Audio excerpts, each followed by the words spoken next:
This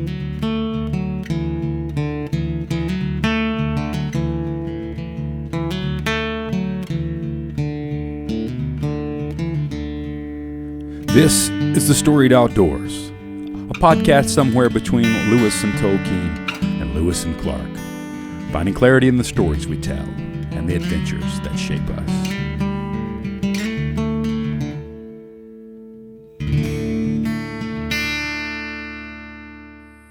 Welcome to The Storied Outdoors. My name is Brian Gill, and I'm joined by my friend and co-host Brad Hill. Today we are joined by two guests, Kenneth Padgett and Shay Gregorie, founders of Wolfbane Books. Kenneth is a co-founder of Wolfbane Books and the co-author of several books. He's a PhD candidate in biblical studies at Trinity College. He holds a master's degree in Old Testament from Gordon-Conwell Theological Seminary. He and his wife, Rebecca, live in South Carolina lowcountry with their two youngest daughters. Shay is also the co-founder of Wolfbane Books and co-author of several books. He holds a master's degree of Masters of Divinity from Gordon-Conwell Theological Seminary and ordained pastor in the Anglican Church of North America. He's a native of Mount Pleasant, South Carolina, where he lives with his wife, Catherine, and their, wait for it, 9 children. That's right. Brad and I met Kenneth and Shay at Hutchmoot this past fall at the subculture of pipe moot along the banks of the Harpeth River. We'd seen their beautiful books, and they seemed like our people, and so we struck up a conversation with them, and we found out that they were indeed our people. So we're so excited about this conversation, guys. Welcome to the show. Thank you so much. Thank both of y'all for having us. Yeah, we really appreciate it. It's great to be here. So, it's rare for us to have two people at once on. And I think we're going to do that twice this coming up season with another couple of guys that do a podcast together. So it's a little rare for us to have two guests at once on. But you guys are friends, but you also work together. What was the spark that ignited you guys' friendship? Yeah, that's a good question. I will start with that story. Kenneth and I, we grew up about 2 hours apart, I guess. I'm in Mount Pleasant, which is on the coast of South Carolina. Kenneth was about 2 hours south of me on the coast near Beaufort. And we met in seminary, I think in 2016 at Gordon-Conwell, Jacksonville campus. And it's kind of one of those things where we crossed paths. Kenneth was living in Charleston right near me at the time and still is. But we met and started talking, and sounded like we both had a similar upbringing, similar place, similar interests, both in the outdoors and in church life and ministry and serving our families, raising kids, and we just kind of started getting together regularly, weekly, honestly sitting around the fire, ironically enough, and we're on this podcast. I love that. I'll kind of use that as your guiding visual. But we would get together every week, and we kind of cultivated a friendship around formational storytelling is kind of the way we talk about it. So we both realize we both love telling stories, particularly to our kids, and we both love scripture. We love the Bible. We love nerding out about the Bible and retelling the stories that are in the Bible. And so we would get around regularly around a fire and have pipes and do that. And we'd also do various other things like go flounder gigging together. And that's kind of, actually, we spent a lot of hours flounder gigging together and talking about this stuff. Yeah, I hope that we can hear a story later on about flounder gigging. I'm sure we have a few.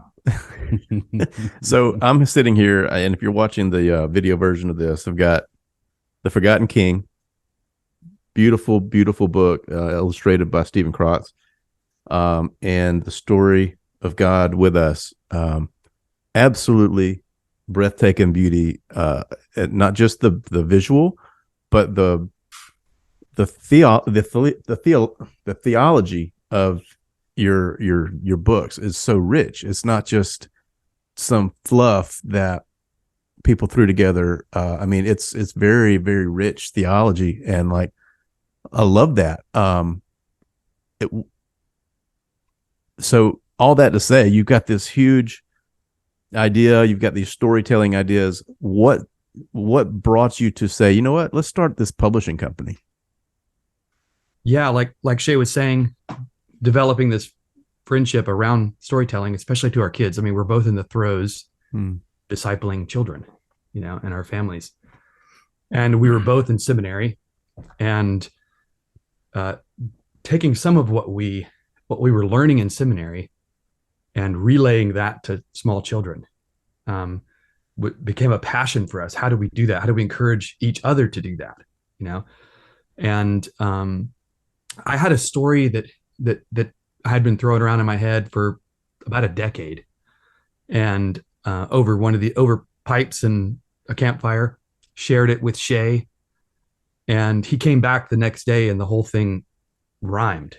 The whole thing was put into poetry. It was amazing, And I was like, I didn't know you could do that. We're talking about, Exodus and stuff like that. And then here comes Shay with this, turning this kind of prose fairy tale into a parable that is a poetic parable. So we knew, like, okay, well, wait a minute, there's some giftings here that might be able to bless more than just our families. Let's explore and maybe work on some other manuscripts, some other ideas, particularly with the story of God with us. We also have the story of God, our King, that came out in 2022. These biblical theologies, which means just kind of tracing a theological theme through the story of Scripture.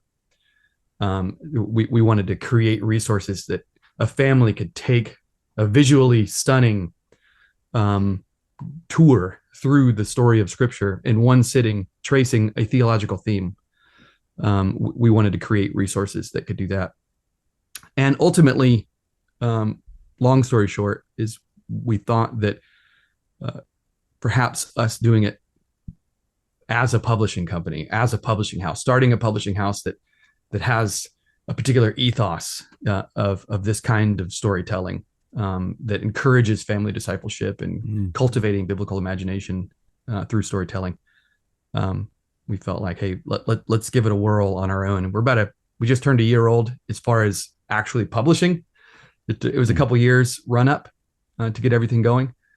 But yeah, that's ultimately, and we were encouraged by seeing other publishers do it, with S.T. Smith and Story Warren and the Petersons with the Rabbit Room, just folks like that.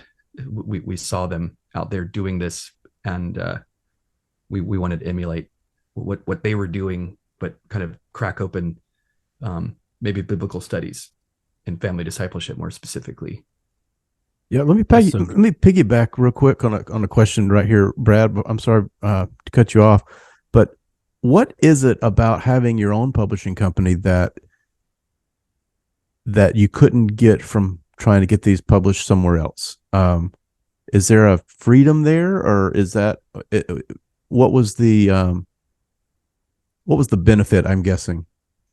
Yeah, there is a great benefit, and it is around freedom, but it comes at a cost too of cost in investment, but to get the original question, why just do your own publishing company? One of the things we observed in the market, just like a total business perspective, looking at the publishing market, particularly in children's books, you see some really, really captivating illustrated children's books out there. Like Disney, for example, will put out these really compelling, big, beautiful spreads in some children's books, and you'll see some not so compelling illustrated books. And we had a vision, a particular vision, and the way Kenneth first started talking about it was, if Disney can tell stories so well with such compelling imagery, why can't Christians, in particularly in biblical studies, and what would that look like for us to do that? And not to say that we are doing anything as well as Disney, but I'm not saying Disney tells great stories. Actually, most of their stories are junk, but some of them are good. But they're all told really well, in really, really compelling images, illustration, just high quality. They treat the reader or the viewer, with dignity, at the very least. Yeah, I'll add to that mentioning Disney is probably the most successful formational storytelling engine out there. And we're kind of reaping that generations of formation in our society and culture today. So you can malform with bad stories. But they're what they're doing is that they are compelling at every level, and that makes their formational storytelling that much more powerful. And then when we were looking, to be clear, what we're doing is not necessarily a reaction to what we see, but we did see, if I wanted to show my kid a compelling image, maybe even a more realistic image of the flood, I would need to go back a couple hundred years in Christian art to get that, or go to DreamWorks, and their Prince of Egypt or whatever. Usually with that in Christian literature, it's happy faces, giraffe heads sticking out of the top of a boat, and a beautiful rainbow. But if I'm going through that text with my kids, if I'm going through that story with my kids, there's a dissonance between what I'm seeing and what I'm hearing. So we thought, hey, if we're going to do this, and I think the Bible Project has done a pretty good job of visually compelling biblical storytelling, tracing themes through Scripture in a video format. So they would be an influence on us as well. Meanwhile, you have the Jesus Storybook Bible and the like, literarily are, phenomenal. So we kind of wanted to marry the visual storytelling of Disney and the Bible Project and just great art, and the literary nature of somebody like Sally Lloyd-Jones, all while tracing biblical themes, through the story of Scripture, and hopefully cultivating biblical literacy in a family. That's so good. And Aidan Peterson, the artist, for our listeners who may not know, that's Andrew Peterson's son. He is an incredible artist, and I feel like you guys knocked it out of the park. Listen, Aidan is an absolute phenom, and y'all know that. And I think we sent you those books before The Story of God Our King came out. We need to send you that one as well. It is just it turned out so good, and this, he's working on the third of the Story of God trilogy right now. So he's the artist for all three. Yes. Oh, yes. That's great. That's the Story of God Our King there. That's beautiful. Illustrations. Yeah, Aidan Peterson. what he's doing is, just as important as the words. These are images that will stick with you for your life. When you picture whatever biblical scene, the images are so compelling that the idea is, because I don't know about you guys, like I grew up on this movie TV special that came on called Jesus of Nazareth back in the 80s, 70s and 80s. And that was Jesus for me. Yeah. Those scenes were those scenes. However biblically accurate they were, but it had visual formational impact on me. Here, what do you want to say? I was just going to say, Kenneth had mentioned the flood, a serious picture of the flood. Man, there's so much going on there. What does it look like when the Serpent King is running the world?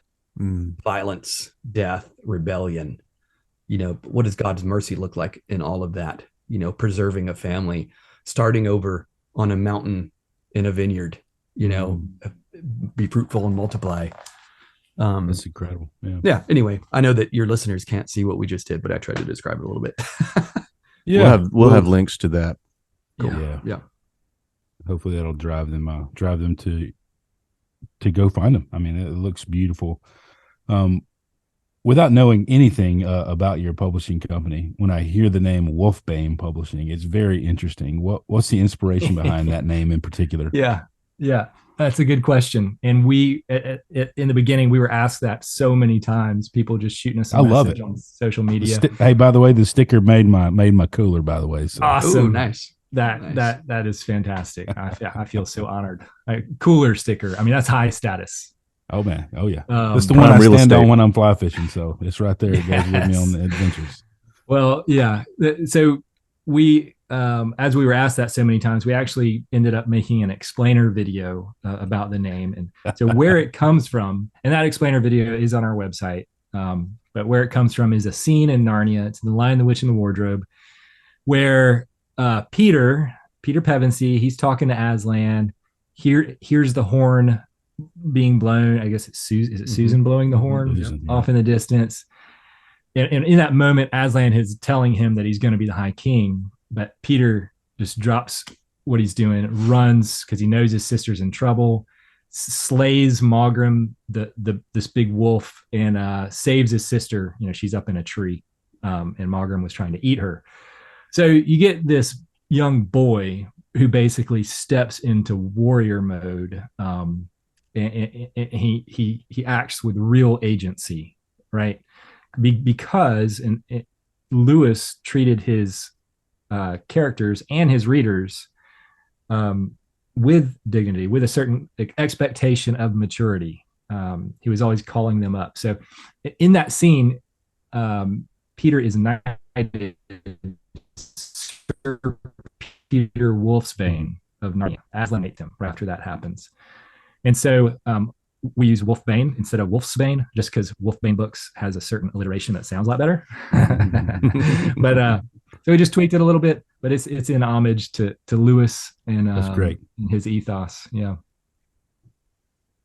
You know, I love that. I love, Brad and I, we call this podcast a podcast somewhere between Lewis and Tolkien and Lewis and Clark.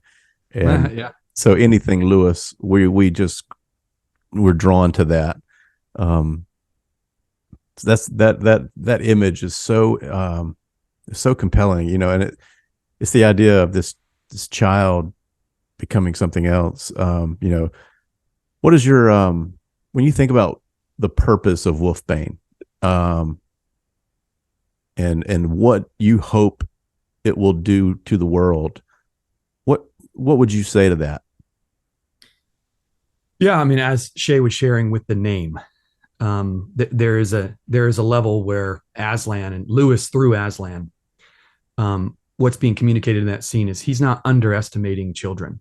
He's calling them up into like a flourishing maturity, not a boring adulthood, but a flourishing and vibrant maturity that leads to the flourishing of others as well. So we chose that name because of that particular ethos of like, hey, let's don't underestimate, and let's try to call families up into this same flourishing maturity, to encourage kids to be the bane of the wolf, as King Jesus is the true bane of the wolf. So hopefully what we're doing and what we're creating are leading to that, allowing children to cultivate this biblical imagination of being the bane of the wolf, of being an agent of justice and flourishing in the world, providing that for those around them as they love God and love their neighbors. That may come through biblical storytelling. That may come through other fictional great storytelling. It may come through parables, stories like the Wing Feather Saga. Think about how much biblical imagination is jam-packed into the Wing Feather Saga, or the Lord of the Rings, or Narnia. Those kinds of stories pick up on that ethos and form children and families in particular. I love having, with my kids, just having, when I read a story like that, we have similar language now. We've learned from the experience of others, even though they're fictional, how to treat other people, how to stand up against the enemy, how to be formed, even, like Eustace Scrubb. Hey, there's such a thing as malformation. There's such a thing as all the wrong kinds of books, but there are great books. There is great literature. There is great storytelling, and hopefully Wolfbane, we're trying to tap into that ethos of not underestimating children and families and encouraging them towards flourishing. What it's not on the playlist, but something that made me think about, like something to ask you guys. What you've talked about a lot about the sort of ethos, the spirit of storytelling that runs throughout what you guys do and things that have inspired you. What are some of those stories that did that for you guys? That's a good question. I can probably answer that with a range. If I just think back to my childhood into early adulthood, I think the stories that captivated my imagination the most, you'll probably laugh at some of this, but the one that stands out, like as a small child, Disney's adaptation. Speaking of Disney, they did an adaptation of Uncle Remus stories, and it is this big giant book that has a series of Uncle Remus stories. Brer Rabbit, Brer Fox, Brer Bear, all those. Even to this day, I read those to my kids. Those just really captivated my imagination. Their stories are out in the woods. The little critters have personalities and they play roles. And there's always some funny twist at the end of every story. Those stories, I think, probably got me thinking about nature as sort of a stage where things actually happen. So there's that when I was young, and then get a little bit older, start reading chapter books. I think there was a book called My Side of the Mountain. And I think there's a sequel called The Far Side of the Mountain. But this kid is on his own for a long period of time, and he lives in this hollowed out hickory tree, I think it was, or maybe an elm tree. I don't remember. It's just a fascinating story of just a kid sort of surviving and thriving on his own. And that once again just got my imagination going so much. And then I think in middle school, I started hitting Narnia. I read I think 2 of the Narnia books in middle school. I didn't read the whole series of Narnia till much later. But Lion, the Witch, and the Wardrobe, and The Horse and His Boy, and those just really drew me in. So those are just some and from my childhood and upbringing that I remember. Yeah, I wasn't raised in a ton of. We weren't like a reading family, and a lot of these stories came later in life for me. A lot of Lewis and Tolkien came later in life for me. Yeah, I'm the same way. In the 80s, The Never Ending Story was one that always was compelling to me. Absolutely love that. Yeah, fantastic soundtrack, by the way, that holds up if you're an 80s guy. I have a very unhealthy fear of quicksand because of that, that movie. Yeah, dude. No doubt. Totally. Yeah. One of the saddest on-screen deaths in all of cinema. Oh, yeah, absolutely. Yeah, but that's even that story itself. I haven't read the book, but so who knows how faithful the movie is to the actual story. But that was really powerful for me as a kid. That movie always stands out to me. The movie itself doesn't really hold up as much.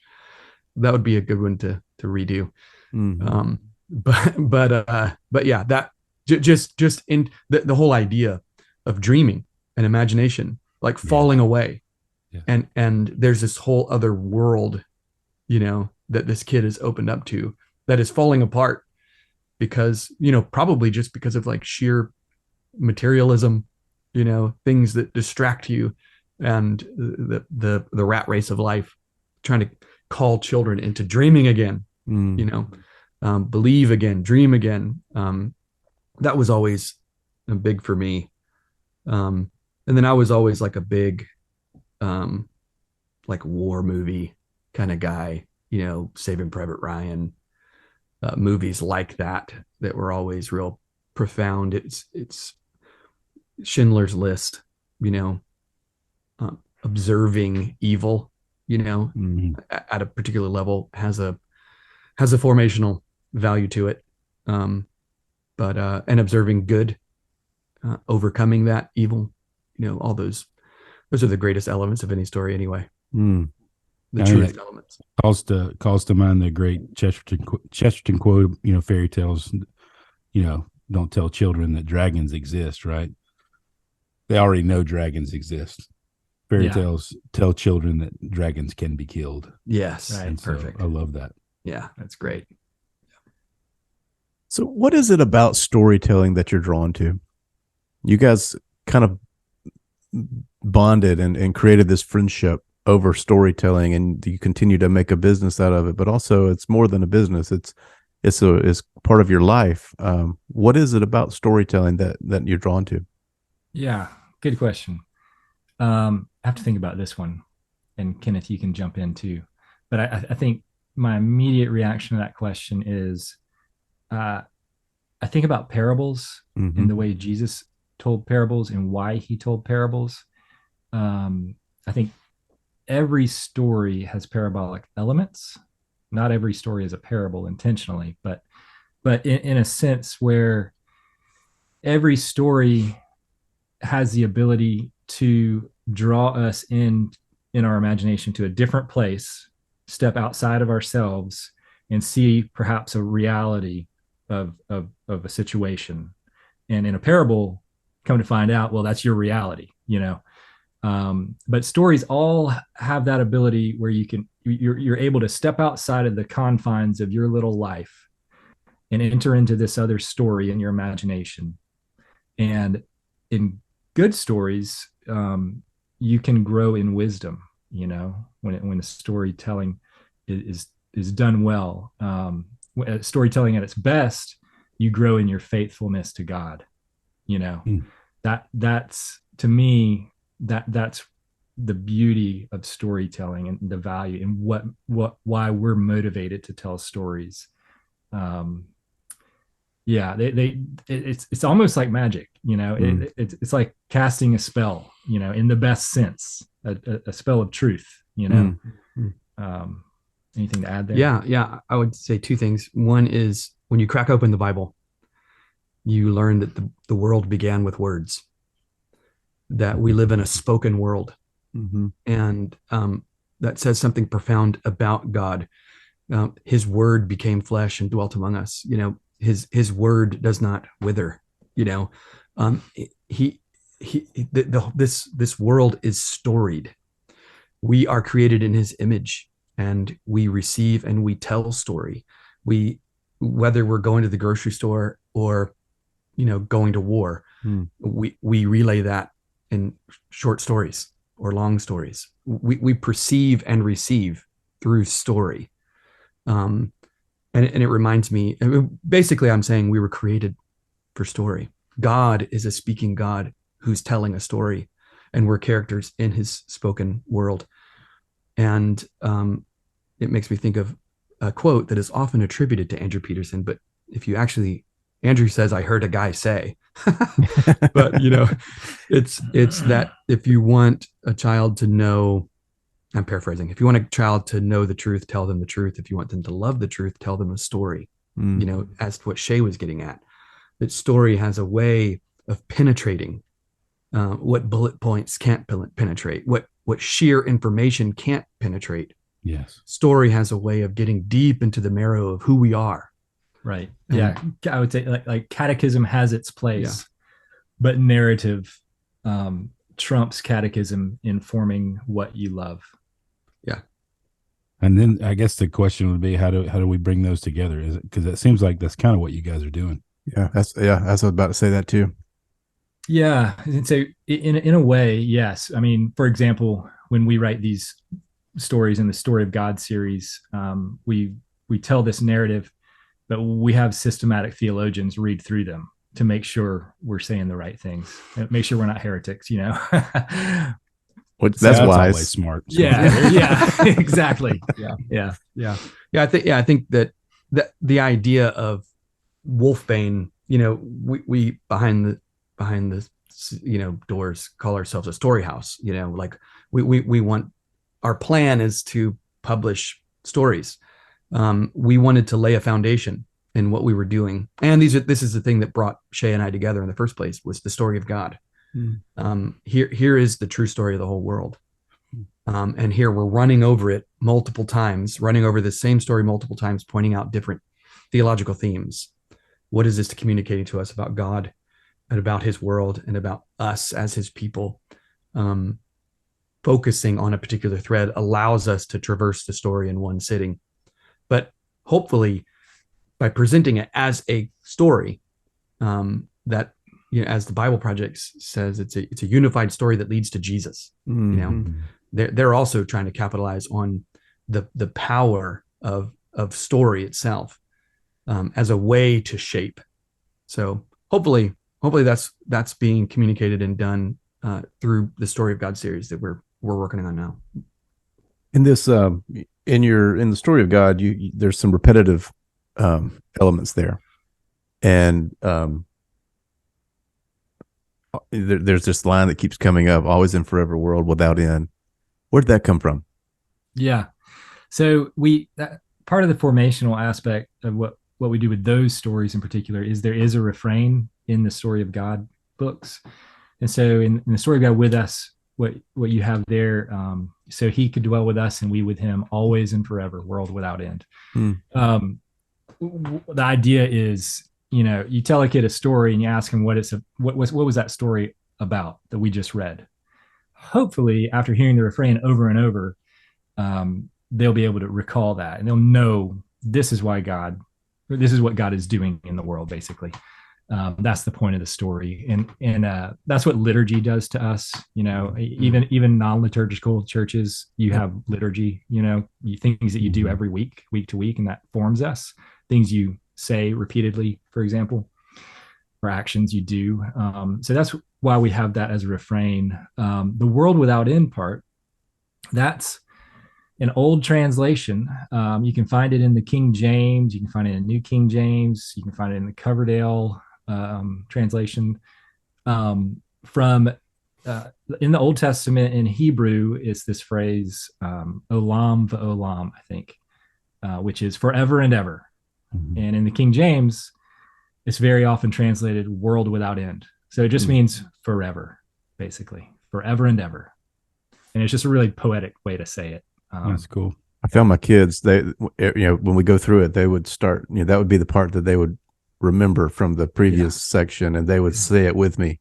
And, they had not read the book. It was the first time going through, but by the end of the book, they were repeating it with me.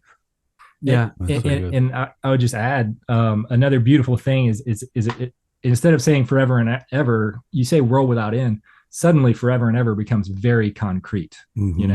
Like this world is going forever, and we're not just going to burn up one day. A meteor is going to hit us and burn up, but there is this new creation coming. World without end. Like that's a fact. Wow. Yeah. And I would, so if you get the refrain, you get the book. Yeah. Basically, if you can say the refrain, the King book, it's a king like no other, defender and friend, always and forever, world without end. I would also say God's story has echoes that reverberate throughout the story. And so that's how his story works in the Bible. And so we tried to literarily, like you mentioned, there's some repeating, there is the refrain, but then there's also other repeating lines that hopefully will show an interconnectedness between moments. Hey, this moment is like this moment. But it's developed a little bit, it's moving somewhere. And so just in the Hebrew literature alone, and in the New Testament, of course, you have an echoing happening of themes. And that sometimes comes in direct quotation, or it sometimes comes in the shape of the literature, or the shape of the moment will echo a good reader back to these previous moments and start comparing, like, wait, what's going on here? So we wanted to do that in how we told the story, that there's some, if you're reading our story and you're seeing repetition, maybe go back to the scriptures, which we have a Bible reference guide at the end of each book. So you can go to the scriptures for each scene that happens, but look for parallels, look for patterns that show up throughout scripture. So that was some intentionality there with the repetition. I love that. Fantastic job. Yeah.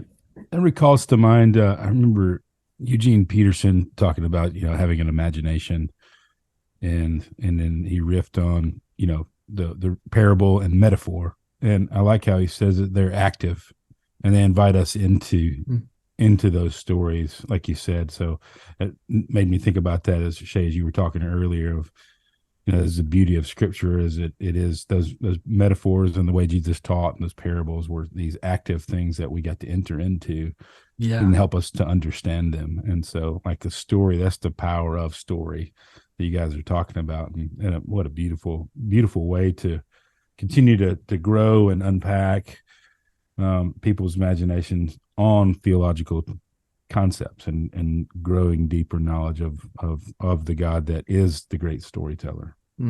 Yeah, that's right. Yeah. Well, you guys, we hinted at it earlier. You guys live in the low country of South Carolina. We'll shift gears a little bit. Well, one of the things that we said, these are our people, is not only do they publish books and write cool stories, but they spend time outside and they smoke pipes. I mean, these guys are are our kind of people.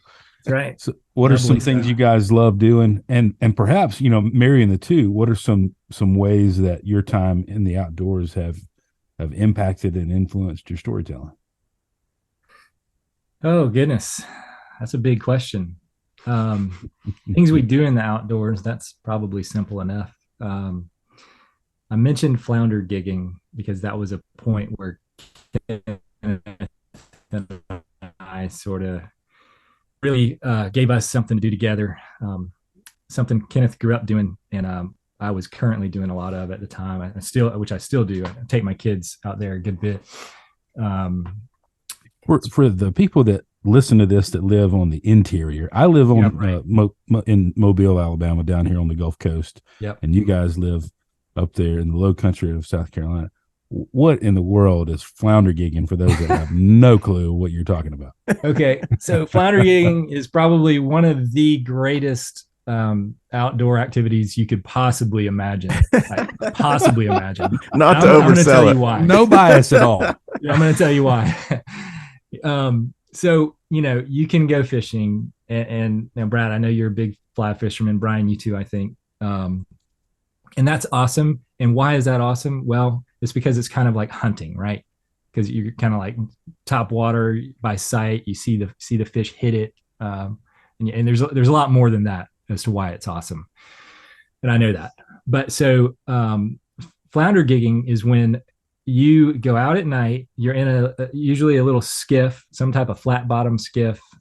We use a 16-foot fiberglass flat bottom Carolina skiff, and we run lights down the whole side of the boat. So I think I have 6 big floodlights going down the whole side of the boat, and we'll go out. We'll start at like one of the inlets, and then just work our way with the incoming tide back toward my dock, but what you do is you drift along the side of the bank with the lights on the shore side.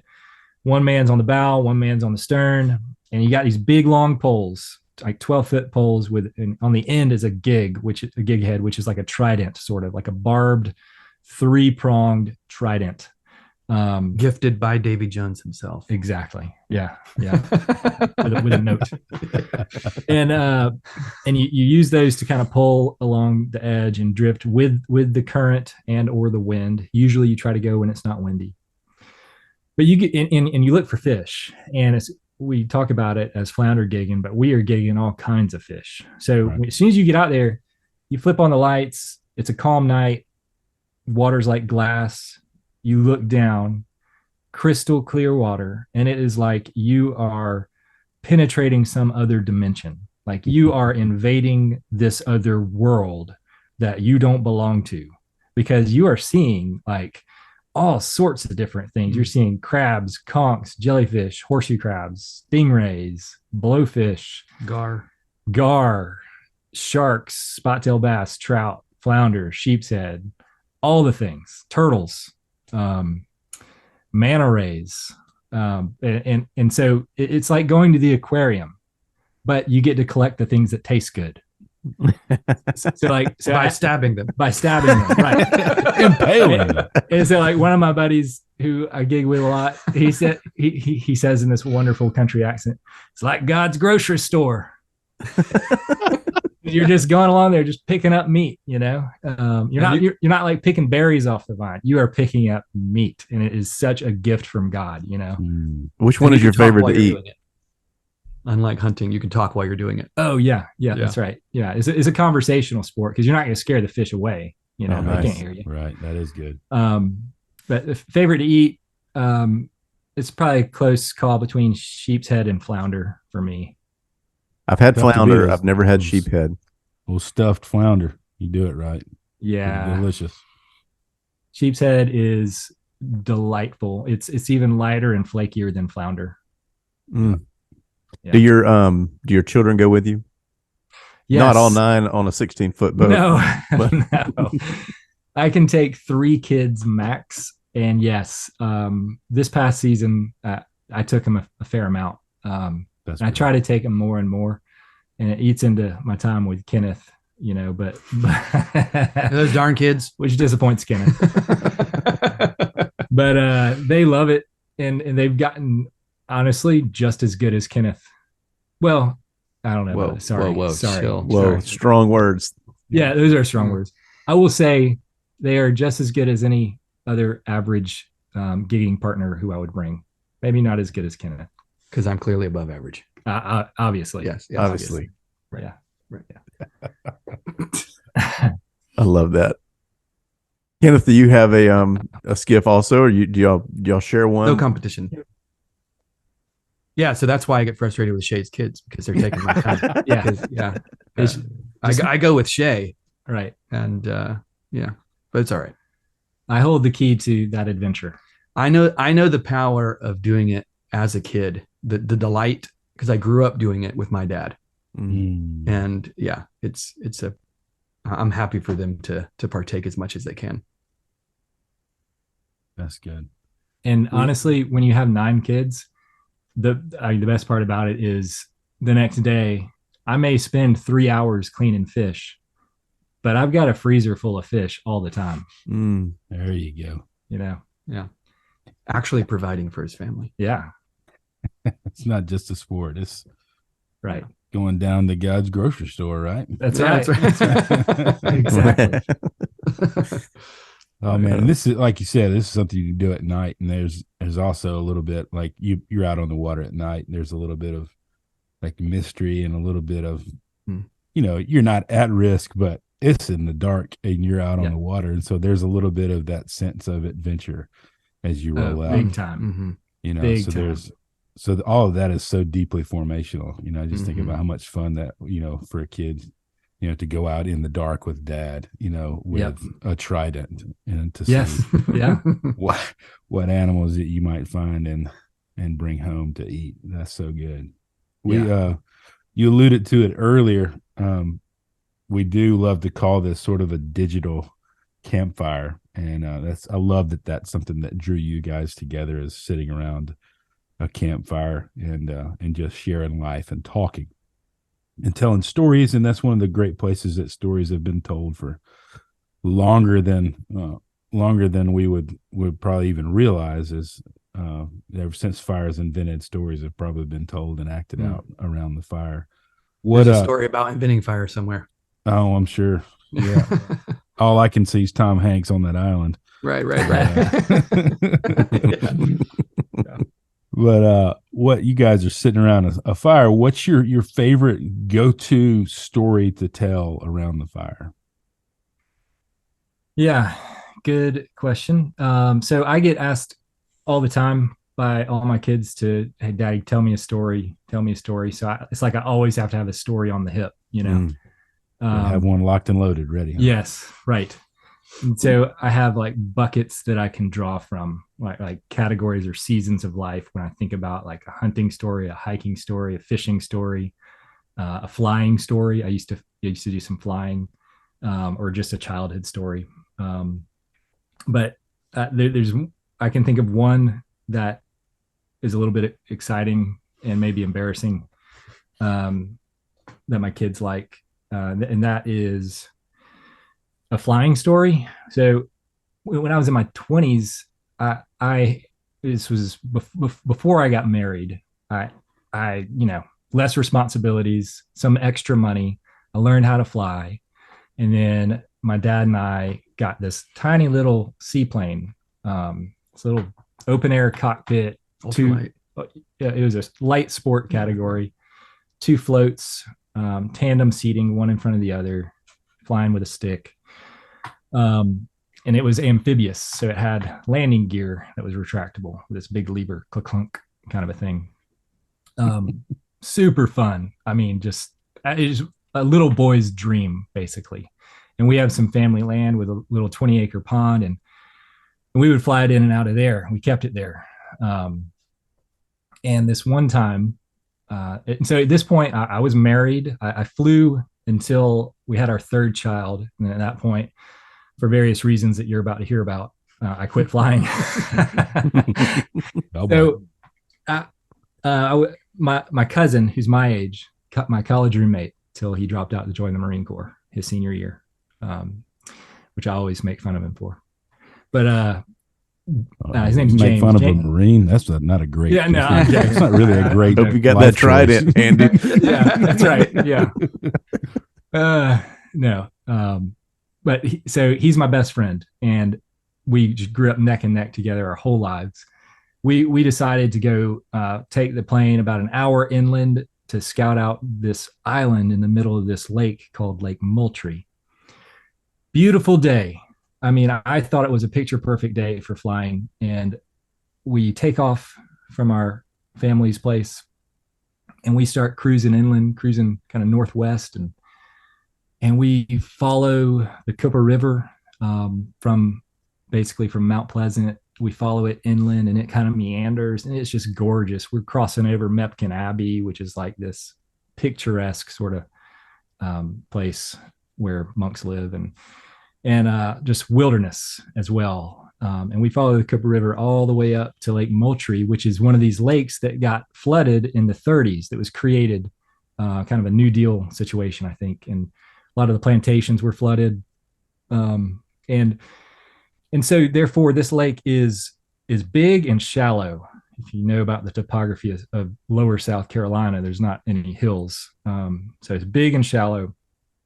And we go up there, and I was going to land on the side of this island.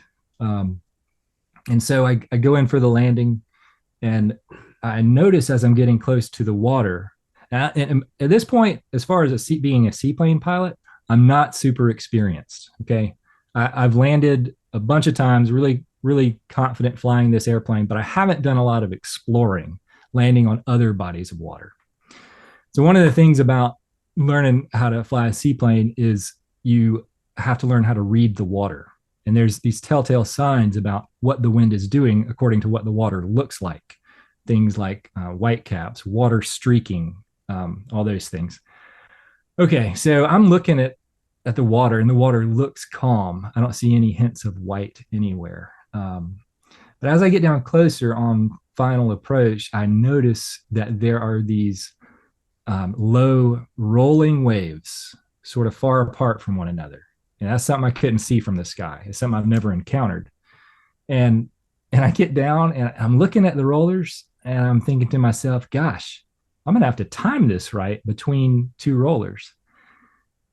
Anyway, so I get down, I flare out to touch down on the water, and I stuck the landing. It was fine, landed between the 2 rollers. But suddenly I had this tiny little go-kart on wings floating on top of the lake, and these rollers are coming in. And I immediately said to James through the headset, hey man, I don't like this one bit. Before it gets any more rough out here, we got to take off. Wait, we got to get out of here. We're going to have to abort this mission. We're not going to explore this island. And let's go. Okay. So I turn into the wind and I give it full throttle, go to take off. And now I start cruising on the water. And it's starting to plane off. It gets up on a step, as they say, on the pontoons. And right at the point where it's about to lift off, one of the rollers comes in and sort of hits the lip of the pontoons and drags me back down. And so I just keep it full throttle. Same thing happens again. A roller comes and hits the front of the pontoon, sucks me back down to the water, again and again and again. Now, this plane usually lifts off lickety split. I'm talking quick. It just jumps out into the air. But this thing was not taking off. And I have some poor guy on a pontoon boat a couple hundred yards ahead of me wondering why I'm going full speed for him.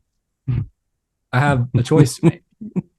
I can believe that I'm going to take off before I hit this guy in the pontoon, or I can throttle back. And if I throttle back, I risk nose diving into one of these rollers and going end over end and doing basically a front somersault and probably throwing James and I out of the plane. But I just stuck with it, man. I just hammered down full throttle. Let me say, I got close enough to that guy where I saw how big his pupils got. Like, it was close. And he's wondering, what the heck is this guy doing? He probably had no idea that I was being sucked down to the top of the water by these rollers. He thought I was just being crazy. Oh my gosh. So we survived that. We get up in the air and I'm just praising God that we are not dead. And I look down at my left leg. My left leg is trembling uncontrollably. And I tell James, and I feel okay. Like, my composure is fine. Nothing else on me is visibly shaken, but something was making my left leg just tremble violently. And apparently this is what I've learned since then, because I've had it happen 4 times. My left leg will just start shaking in these moments of like defeating or defying death, you know? Wow. I guess it's just an adrenaline thing. Y'all may know what it is. I don't know. But anyway, James, meanwhile, he doesn't realize in the back seat that all these things are going through my mind and that we're not supposed to be hitting the tops of the rollers. Like, he has no idea. He's just having a good time. You know, all good. That's where the phrase "being shook" come from. That's right. Yeah. So anyway, that's one of my kids' favorite stories. Yeah. Well, I'm glad that you made it up, and I'm glad that the guy in the pontoon never approached you. He couldn't catch us. He didn't have wings. Okay, good. Yeah, I would say for me, mine is not as exhilarating or life-threatening. But I mean, I could pull from a lot of buckets as well. I was in the Navy. I've traveled the world by sea on a ship, seen wild orcas and hundreds of dolphins at once, and been all around Australia. There's a lot of outdoor moments. I grew up on a shrimp boat. My first job ever was working on a crab boat. So a lot of water down here in the lowcountry is part of our stories. But the story that comes to mind is the first time I ever went shark fishing with my uncle, who was known for partaking in alcoholic beverages, at all times. And I was about 9 or 10, and we went out into the Port Royal Sound, which is just kind of large sound down in Beaufort, Paris Island, and Hilton Head, and some other areas that you guys probably wouldn't know. But we're out there, pretty far out there, about a mile out. But we took a aluminum John boat. It's about 10 feet long, and we didn't have a motor. We oared out. That doesn't sound like shark fishing material. I know. Yeah. Told his uncle that. We need a bigger boat comes to mind. But. Yeah, exactly. Yeah. And so but I was 9 or 10. Side story here. Kenneth mentioned he grew up on a shrimp boat. The very first time he watched Jaws was living on a shrimp boat when he was like way too young to watch Jaws. Oh, wow. Yeah. I watched that movie too young, especially given my context. But anyway, so we're out there, we're shark fishing at 9 or 10 in a little aluminum John boat with no motor. The only thing, it's summer, it's hot, no shade. The only thing my uncle brings to drink is beer in a cooler. Nothing else, just beer in a cooler. And we're shark fishing. He's telling stories. He's got all kinds of crazy stories. He had a crazy. Was your uncle Ernest Hemingway? Not nearly as poetic in his storytelling. Okay. A lot more rough around the edges, probably. But anyway, so he snags the first shark. We're catching maybe 4-foot sharks, and I'm holding it. He snags it and he gives me the pole, and I'm holding it, just holding on for my life, trying to reel this thing. He's teaching me how to reel it in and pull and all this stuff. shark comes up next to us, kind of gliding next to the boat. And I'm just like, oh my gosh, this is crazy. And he's like, now listen, when I touch its tail, it's gonna freak out. It's not gonna like it. So you need to be aware. You need to hold that thing. So he reaches in and touches the tail, and sure enough, the shark just goes into full on panic attack. And I'm holding on for my life, trying not to get pulled out of the boat. And I mean, the boat itself, who knows what it's doing? We're not anchored or anything. We're just floating in the middle of a sound in a tiny little aluminum boat. We carried the boat to the water. Oh wow. That's how heavy the boat was. We both carried it easily. But so we're out there, and what he's trying to do is he's trying to get a kind of like a noose around the tail. You put a noose around the tail, and it drags the shark backwards against the tide, and it will drown it. Sorry, my neighbor's beeping his horn. But it'll drown the shark. And so because if a shark's not going forward, right, it can't live. Is that yeah, and it's pretty worn out at this point. By the time you get it to the boat, you fought it for a while. Mm-hmm. And yeah, once you loop that noose around its tail, and it drags backwards. Mm-hmm. My fear was that it was gonna become shark bait for a much larger shark. It's because it's this little 4-foot shark that's bleeding. And we're carrying tied off to this boat with no motor that you carried to the water. Exactly. And you're how old? I'm 9 years old, right? Ish, right around there. Yeah. You're chumming the waters.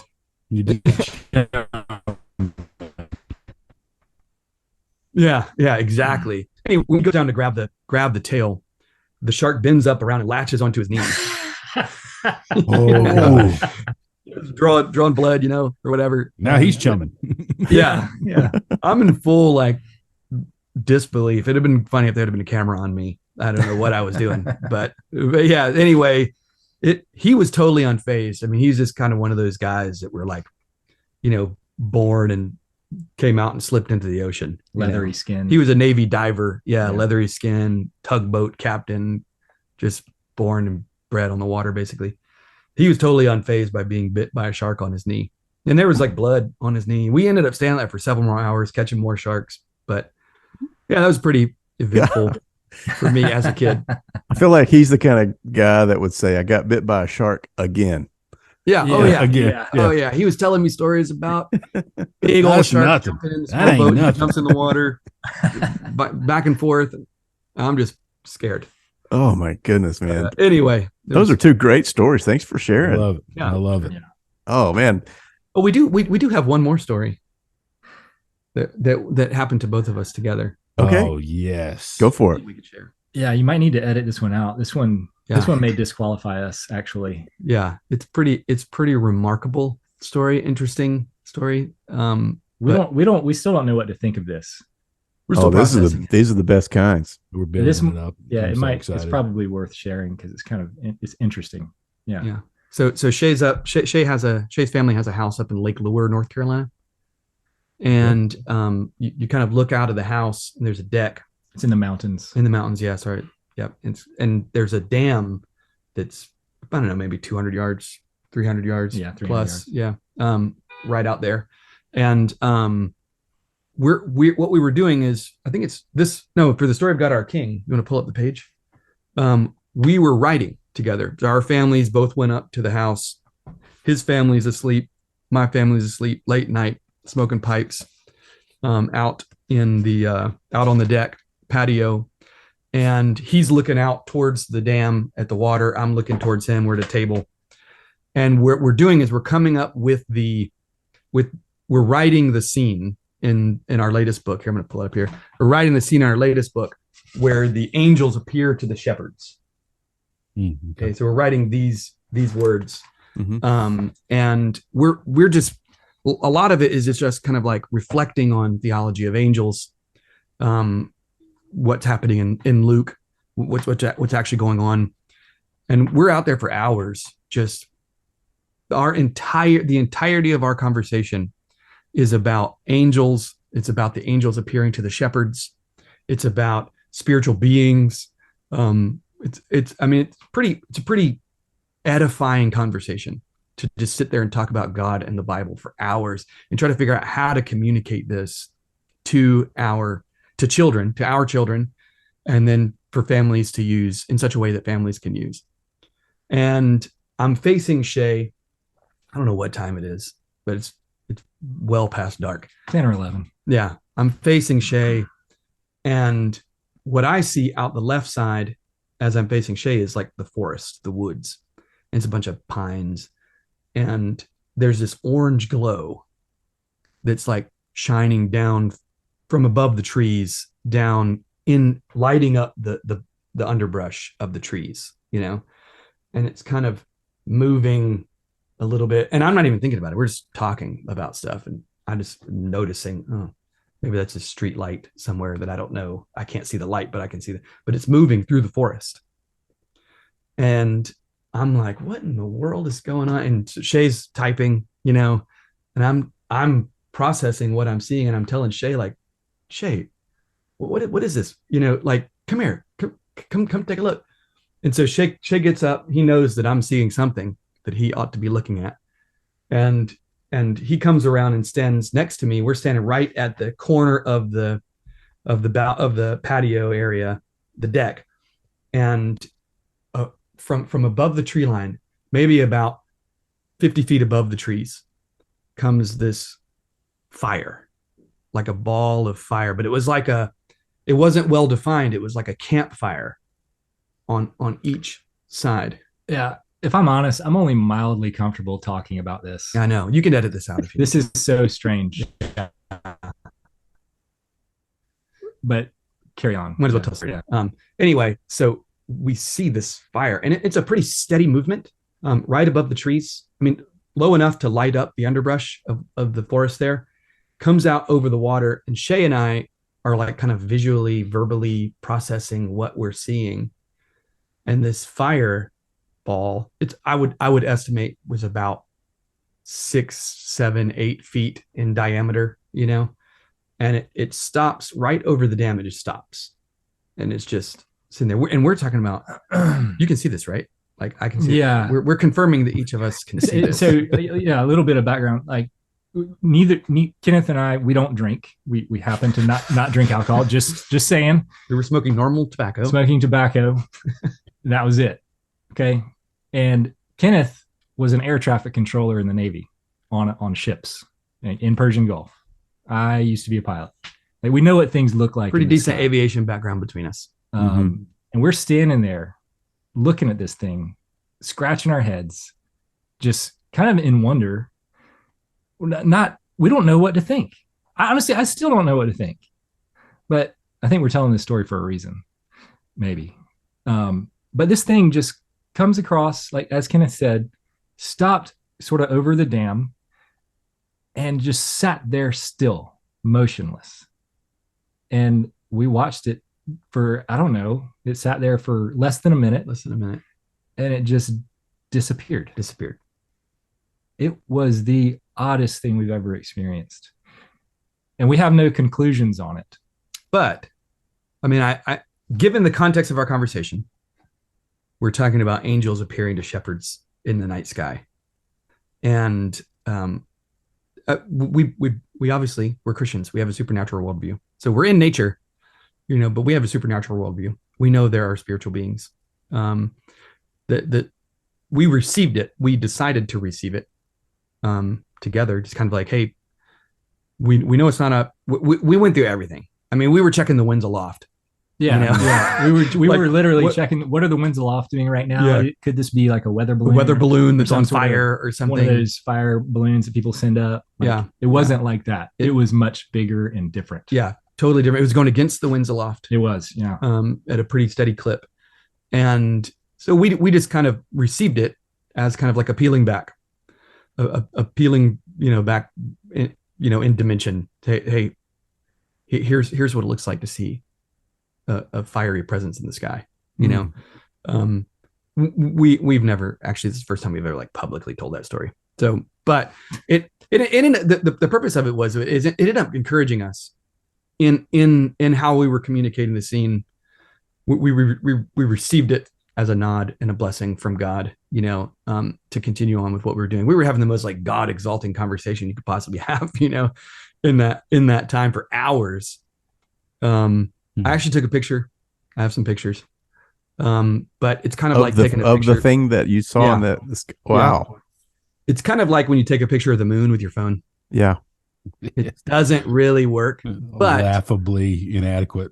yeah. But I mean, you can get a sense of the color and the shape and the size and where it is in the photo that I have.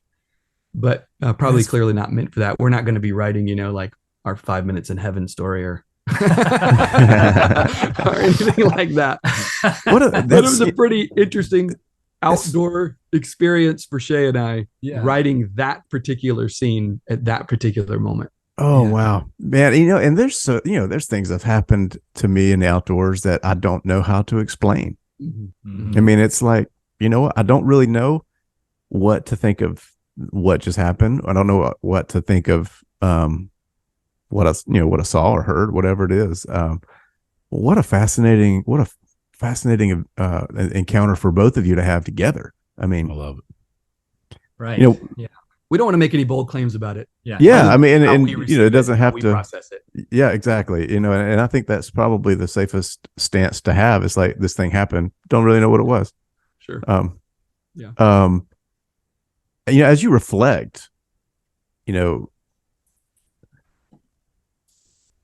these stories, in the outdoors, and this story that you don't really know how to explain, or it could be the, fishing stories or gigging or flying, all of these things, in what ways has God shaped you through the outdoors? Not everything has to be, a gig this flounder and it was like me being, you don't have to over spiritualize something, but I'm just saying, how has God shaped you through the outdoors? Yeah. So I'll start with that one. I think the nature of where I grew up, kind of on a sound, on a marsh, on a creek, I had miles of view of marsh grass out in front of me before you get to the barrier islands. And it's just beautiful. It is downright beautiful. I mean, sunrises, the kind that you read about and that you only see in, professional photography pictures of places where you don't live. That was like, I would see that and then have to eat cereal and go to school. and so I think being there and getting out there in the marsh, I got a kayak when I was really young, spent a lot of time out there. I think God used that setting just to draw me toward being a bit contemplative, being contemplative. So sort of developing this interior life, of contemplation, appreciation, and gratitude. When you see both the vastness and the beauty of what he's given us. I think those are kind of the primary ways that I can think of that God has shaped me. Yeah. I mean, I'm sure Shay would concur, like, and you just getting it there at the end, the grandeur of God's creation. Like, I've been out at sea, literally in total dark, like bright stars coming up, like over that horizon and that horizon and that horizon, just all around the Southern Cross, like to know that you can go so far that the sky changes, and it's just radically, there's a sense of, like, for me, especially out at sea, it's just this kind of chaotic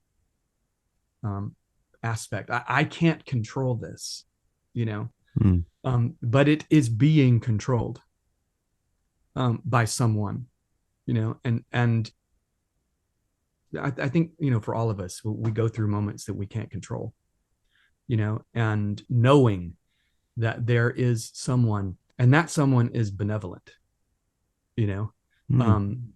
has the authority over these moments, has the ability to encourage us, to build us up, to shape us, to form us. The heavens are declaring his glory.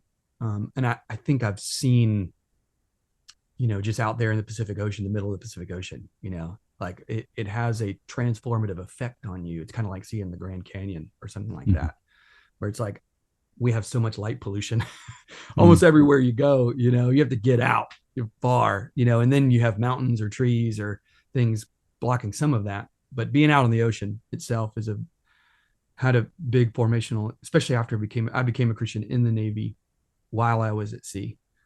And it gave me a different perspective on those particular moments of midnight in the crow's nest of an aircraft carrier, just listening and seeing, has a real transformative effect on you.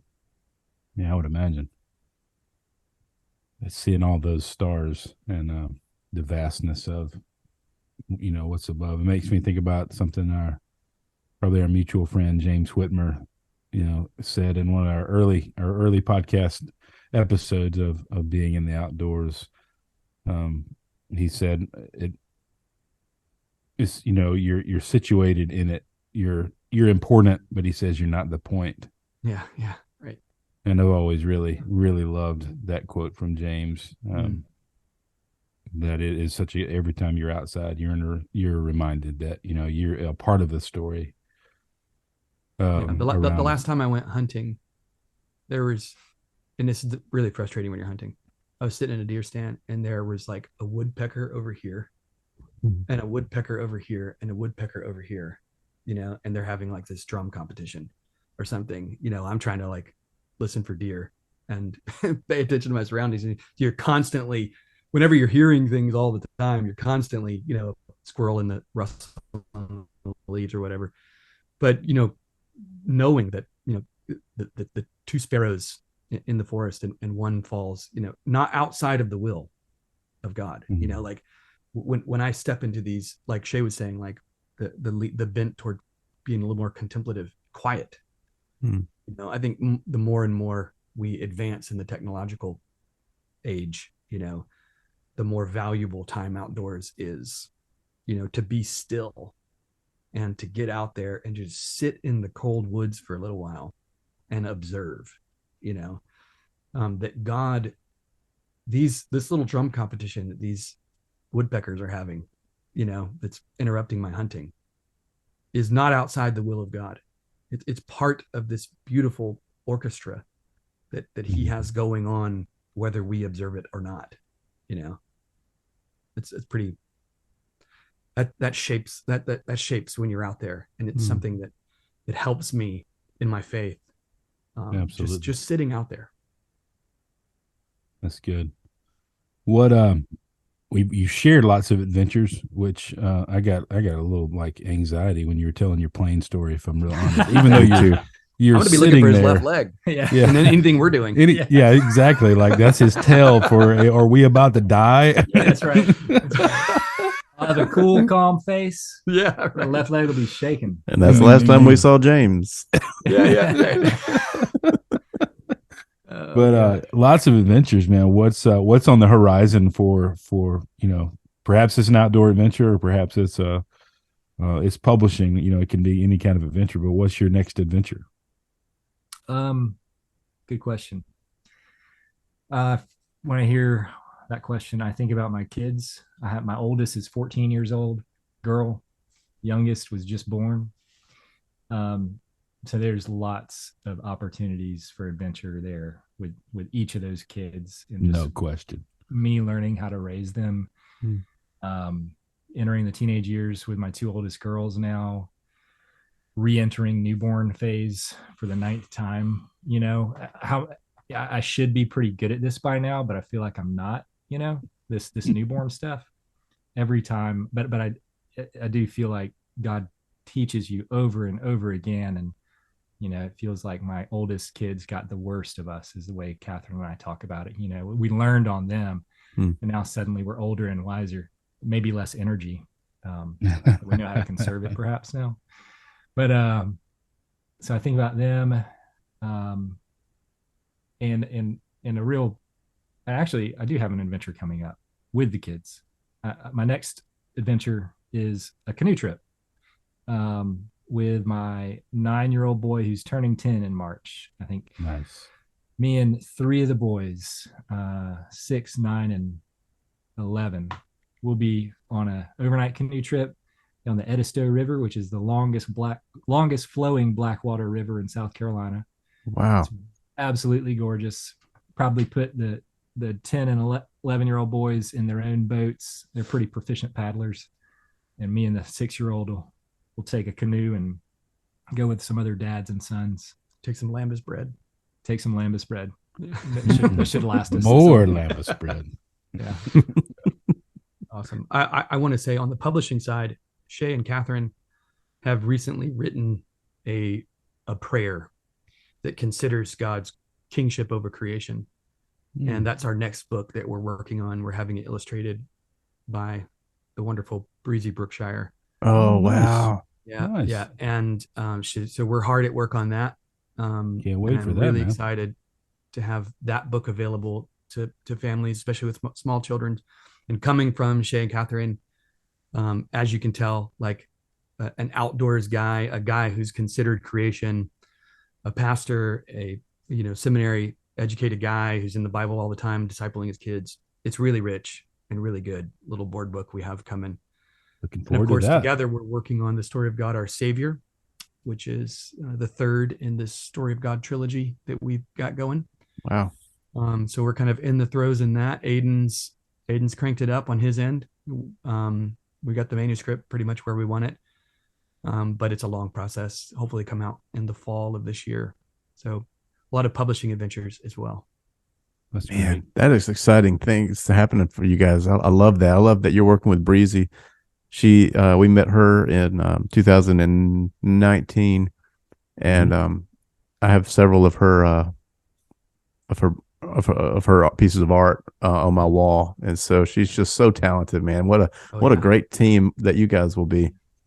Yeah, it's looking super amazing. I can't wait to show the world. It's cool. Man, I love it. What a great conversation, guys. What are ways our listeners can find you guys, support Wolfbane Books? Yeah, we're on Wolfbane Books. Just look up at Wolfbane Books on Facebook or Instagram or Twitter. We're most active on Instagram, but we're in all these spaces. And of course, you can go to our website, wolfbanebooks.com. That's where we have everything. We have a little blog. The blog right now is kind of focusing on the most important things we want to get out there. It's not super, we're not super active on it. But we have some important things there. And what else? We have a YouTube page where we've done some videos, just Wolfbane Books on YouTube. Cool. And an upcoming podcast. That's right. Nice. Yeah, we're working on that. Yeah, All right. hopefully towards the end of this year, we'll be publishing that late fall. Awesome. That will be walking through basically each spread of each Story of God book. Okay. That sounds exciting. With some Bible scholars who you have heard of, probably. Great.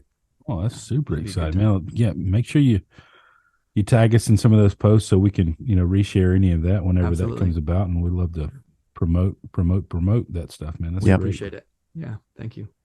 Super. I know we have enjoyed this conversation, guys, just to reconnect after a wonderful time, what feels like eons ago at Hutchmoot, and this last what was it, October? It feels like forever ago. Yeah. But it's so good to reconnect with the two of you and to get to know you better, hear some great stories, and man, just what you guys are doing is so good. And as you know, for me, my job is a family pastor at my church, and so to have resources to give to parents and to point parents to like this is such a treasure for me, to be able to resource parents who really are the primary disciplers of their kids. So to have things to empower them to carry that torch in their homes is beautiful and well written, is such a treasure. So I'm thankful for the work that you guys do, and we hope those that are listening take advantage of that. Go find them. We'll have all that information about their socials and their website on the show notes. And then we'll have, probably some links on our website where you can go find more information about Wolfbane Books and these guys, and continue to follow their story We hope this conversation encourages people. We hope it challenges people, perhaps to write their own stories, to share their own adventures in what we love to call the storied outdoors. Awesome. Thank you all so much. Yeah, man, this has been fantastic for us as well. Yeah, keep up the good work, guys. If you've enjoyed this podcast, please take some time to leave us a review, or better yet, share it with a friend. We hope these stories encourage you to write your own stories and share your own adventures in the storied outdoors.